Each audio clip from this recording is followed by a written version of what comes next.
The Healthcare Labyrinth Podcast is back for another episode.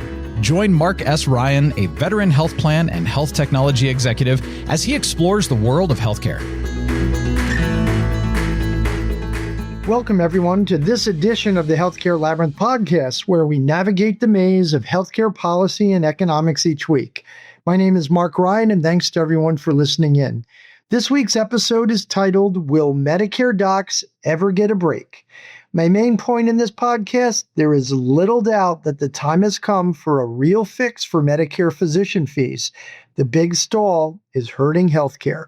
So let's get this started. We will take our usual 3 breaks. Part 1, background and why this matters.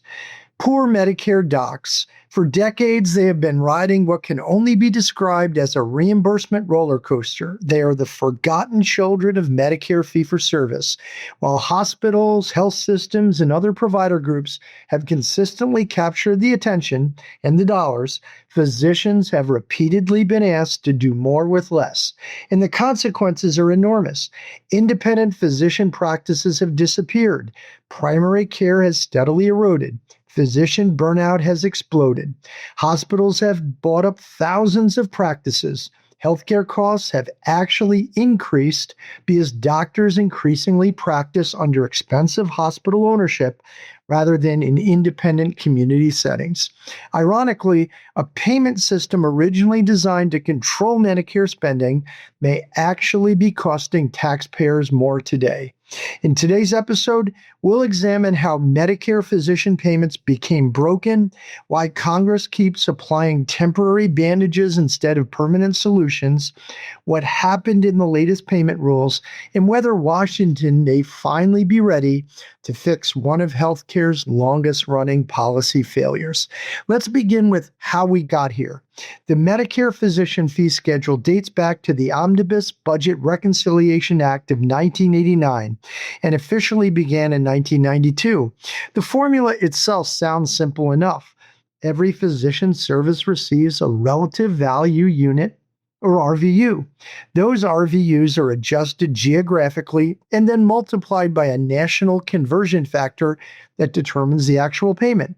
Sounds reasonable, but from day one, the formula contained a major flaw.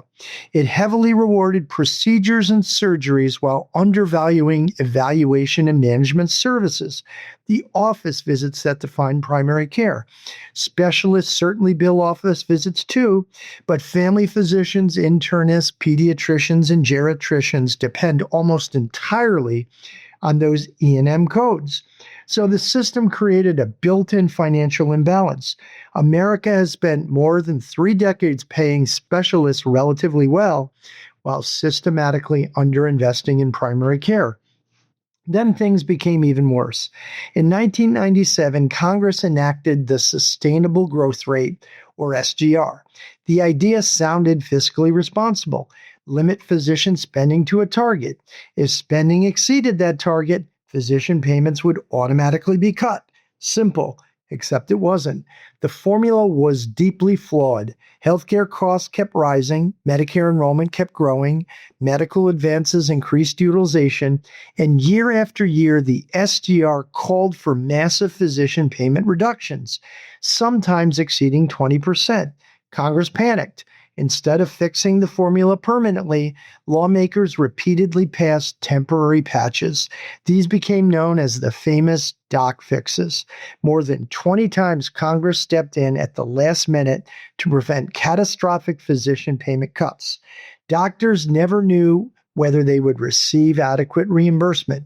Imagine trying to run any business that way, hiring staff, signing leases, purchasing equipment, making investments, all while wondering whether Congress might suddenly slash your revenue next month.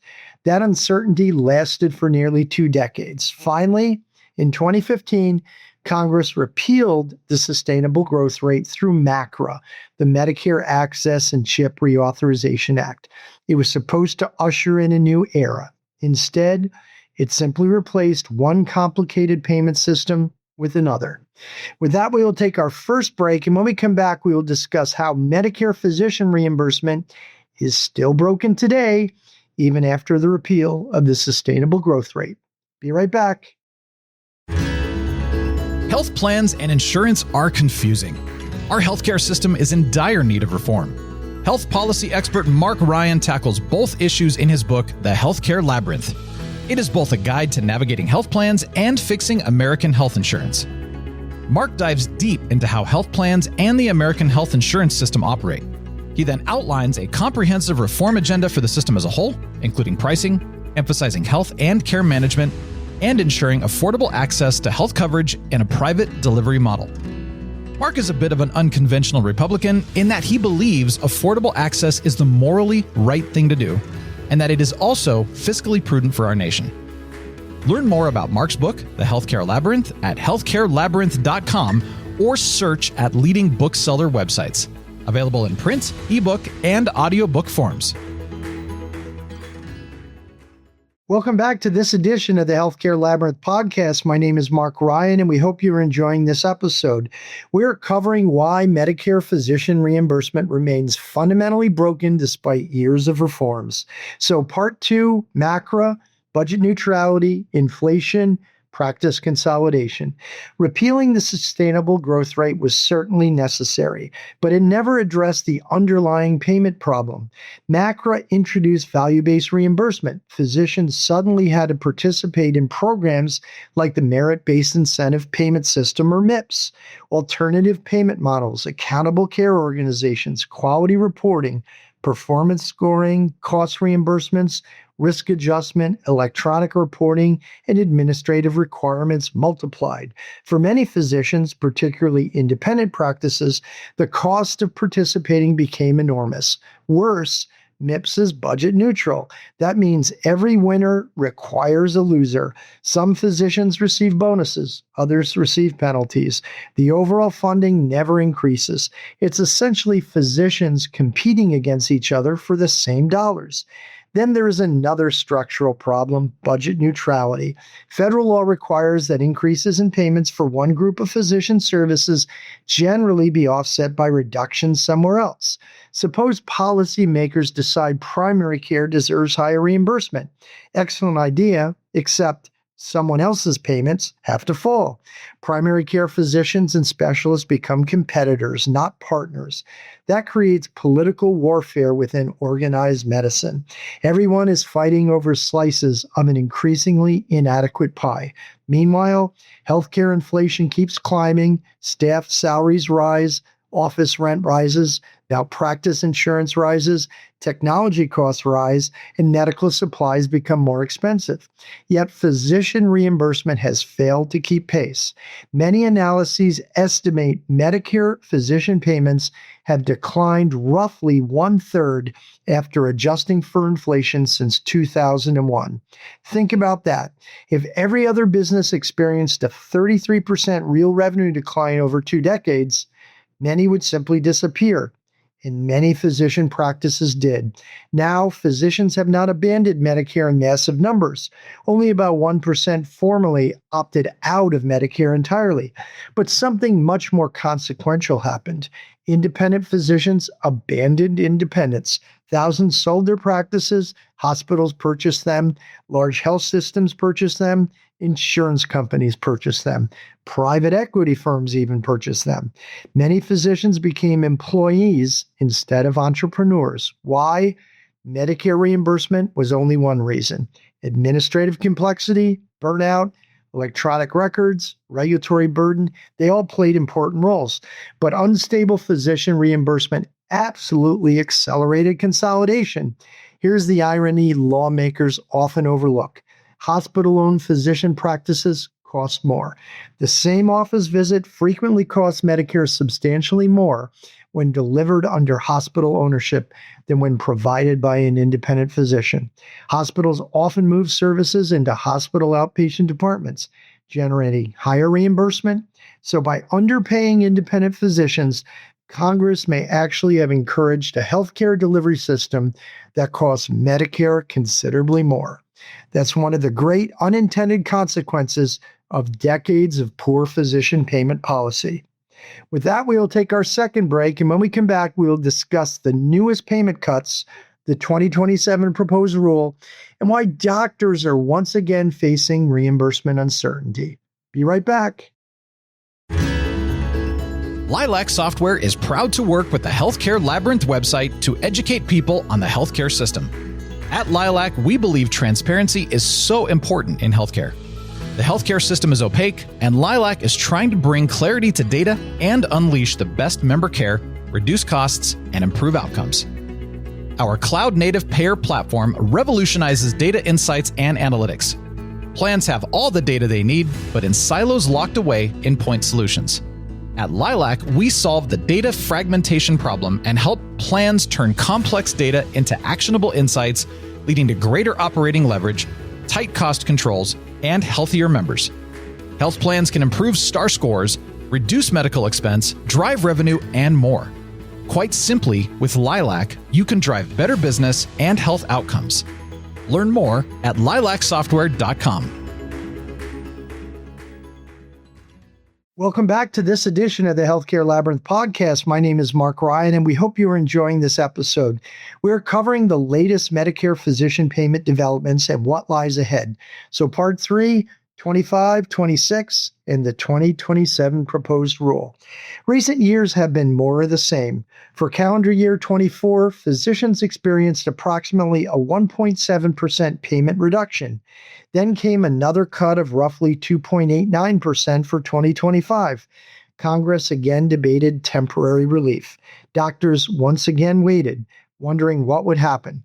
For 2026, CMS finalized another reduction, this time approximately 2.5%. Fortunately, Congress stepped in through the One Big Beautiful Bill Act and reversed that cut, replacing it with 2.5% increases.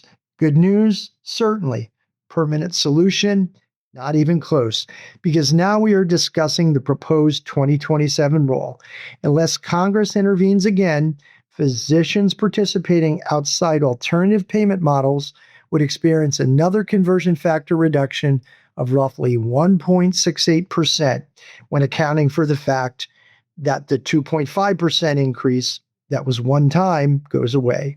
Those participating in alternative payment models would still see approximately a 1.19% reduction. Why? Again, because the temporary 2026 payment increase expires. Here we go again.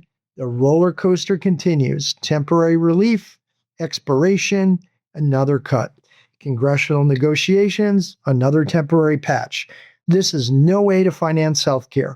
The proposed rule does contain one encouraging development. The Trump administration has proposed moving away from today's complicated merit-based incentive payment system. Many physicians have argued MIPS have become administratively burdensome while producing questionable improvements in care quality.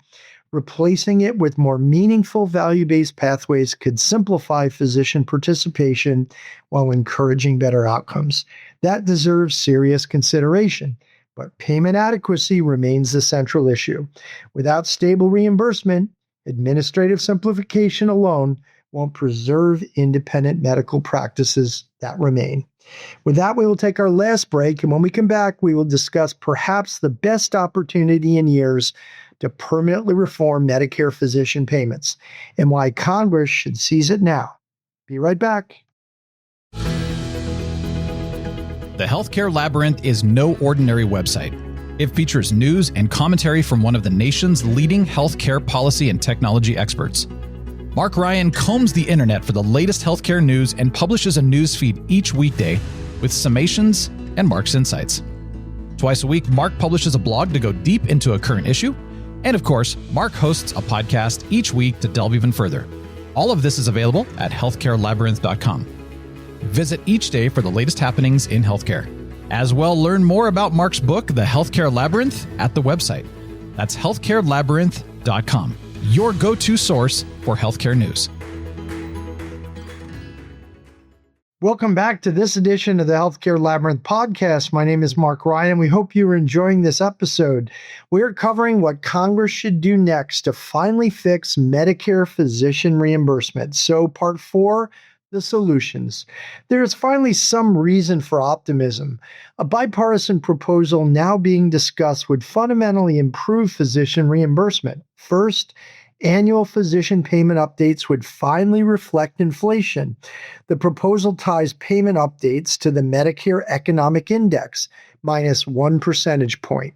No formula is perfect, but this would end decades of steadily falling real physician reimbursement. Second, the legislation would relax today's rigid budget neutrality rules.